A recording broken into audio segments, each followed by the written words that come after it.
Mumps या कनपेड़े 2005 की बात है कि मुझे जो है वो कनपेड़े हो गए थे। मम्प्स निकल आए।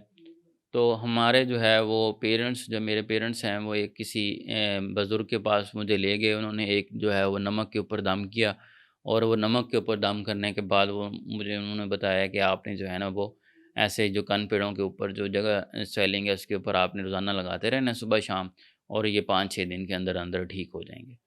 और वो बुज़ुर्ग जो है वो कनपेड़े का इलाज करने में मशहूर थे और मैंने जो है वो मुझे बहुत तेज़ बुखार हो रहा था, उसके लिए मेरे पेरेंट्स जो है वो मुझे कालपोल या ब्रूफन पिला रहे थे और साथ रोज़ाना जो है ना वो उसके ऊपर नमक जो है वो मैं इसकी कर लेता था, उसको ऊपर घुमा लेता था।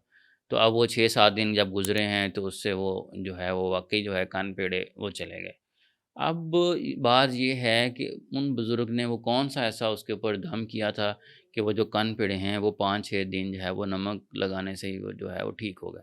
आज की वीडियो में हम कनपेड़ों या मम्प्स के मुतल्लिक़ जो है वो तमाम चीज़ें हम डिस्कस करते हैं और इस दम की कहानी के बारे में भी हम इसमें डिस्कस करेंगे। मम्प्स जो होते हैं ये एक वायरल डिज़ीज़ है और ये जो है किसी एक मरीज़ में अगर हो गया है, बच्चे को हो गया है तो उसके थूक से छींक मारेगा या खाँसी करेगा उन चीज़ों से या अगर किसी जगह पे उसके जरासीम गिर गए हैं किसी के थूक करने से, तो उस जगह से दूसरे मरीज़ में या दूसरे बच्चे में ट्रांसफ़र हो सकते हैं। इसका जो जरासीम है ये साँस की नाली में जाता है, उधर से ये अपनी प्रोग्रेस शुरू करता है, उसके बाद ये जो हमारे थूक पैदा करने वाले ग्लैंड्स होते हैं, सलाइवरी ग्लैंड्स होते हैं, उन पे हमला करता है और उनकी सोज़श करवा देता है। इसीलिए ये हमारा पैरोटिड जो ग्लैंड होता है, ये कान के नीचे इसकी सोज़श हो जाती है और ये कान के नीचे जो है वो बड़ी सारी सोज़श हो जाती है, इसीलिए इसका नाम जो है वो कनपेड़ रखा गया है। अब इसके अलावा ये जो जरासीम है, इसके अलावा ये हमारे जिस्म में लबलबा, पैंक्रियाज़ उसके ऊपर असर करके पैंक्रियाटाइटिस भी करवा सकता है और अगर बच्चा जो है वो मेल है, लड़का है तो टेस्टिस के ऊपर जो है उसकी सोज़श भी करवा सकता है और काइटिस बोलते हैं। फ़ौरन भी आ सकती है, ये कॉम्प्लिकेशन फिर थोड़े अरसे के बाद भी आ सकती हैं। और इसके अलावा ये जरासीम जो है अगर हमारे सीएनएस में, दिमाग में चला जाए तो पट्ठों की कमज़ोरी और इसके अलावा गर्दन तोड़ बुखार, मेनिंजियोइन्केफ़ेलाइटिस कहते हैं उसको, वो भी करवा सकता है। इसमें इन तमाम जो है कॉम्प्लिकेशंस जो मैंने आपको बताई हैं, इसके साथ बच्चे को बहुत तेज़ बुखार होता है, जिस्म में दर्द हो सकता है। इसके इलाज की तरफ अगर हम चलें तो इसमें हमने क्योंकि ये वायरल डिज़ीज़ है, इसका कोई ऐसा जो है वो इलाज नहीं है, एंटीवायरल जो है वो कोई भी थेरेपी हम इसमें नहीं देते। इसमें आपने बुखार उतारने के लिए ब्रूफन या कालपोल, पैनाडोल का इस्तेमाल करना है और इसके अलावा अगर कोई और सिम्प्टोमेटिक इलाज है, वो आपका डॉक्टर आपको लिख के दे सकता है। ये एक वायरल डिज़ीज़ है, ये जिस्म के अंदर जाती है, इसमें पहला फ़ेज़ इंक्यूबेशन पीरियड का होता है, मतलब कि जिस्म में जरासीम छुप जाता है और अपनी ताकत को बढ़ाता रहता है, नंबर्स को इंक्रीज़ करता है।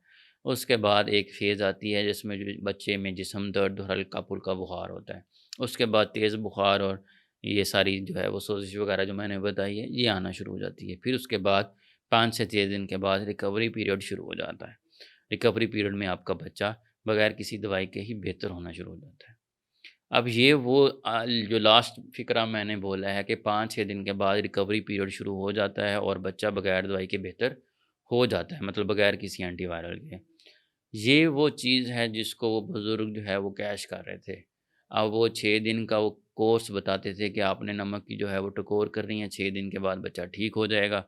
6 दिन के बाद उसका वैसे रिकवरी पीरियड शुरू हो जाता था और वो 6 दिन जब टकोर करते रहते थे तो वो ठीक हो जाता था। तो सारे लोग समझते थे ये बुज़ुर्ग जो हैं, ये उनके नमक के ऊपर दम करने की वज़ह से जो है वो ठीक हुआ है। अब वो अल्लाह जाने जो है वो उसके ऊपर नमक के ऊपर क्या पढ़ते थे, लेकिन वो 6 दिन का टाइम देते थे। उस 6 दिन में डिज़ीज़ ऑटोमैटिकली जिस्म की कुव्वत मुदाफ़त से ख़त्म हो जाती है और वो बुज़ुर्गों की जो है वो बल्ले-बल्ले हुई हुई थी। तो इसलिए किसी भी जो है वो इस तरीके की चीज़ों में पढ़ने की ज़रूरत नहीं होती। अगर आपके बच्चे में कानपेड़ या मीज़ल्स मम्प्स हैं सॉरी, तो आप अपने बच्चे को 6 दिन के लिए ब्रूफेन पैनाडोल पे रखें। कोई कॉम्प्लिकेशन नज़र आ रही है तो अपने करीबी डॉक्टर से रुजू करें और अगर आपका बच्चा सेहतमंद है तो 9 महीने पे इसकी वैक्सीनेशन लगती है, जो मीज़ल्स के साथ लगती है इसकी वैक्सीनेशन और फिर 15 महीने पे लगती है। वो अपने बच्चे को लाज़मी लगवाएँ ताकि आपका बच्चा कान पेड़ों से महफूज़ रह सके और इसकी कॉम्प्लिकेशन जैसे कि पैंक्रियाटाइटिस है, वो डेडली कॉम्प्लिकेशन है, मेनिंजाइटिस है, वो भी ख़तरनाक कॉम्प्लिकेशन है, और काइटिस है, वो बाद में बच्चे को जो है वो उसके फर्टिलिटी इश्यूज़ भी कर सकती है। इन तमाम चीज़ों से जो बचाने के लिए हमेशा अपने बच्चों की वैक्सीनेशन करवाएँ।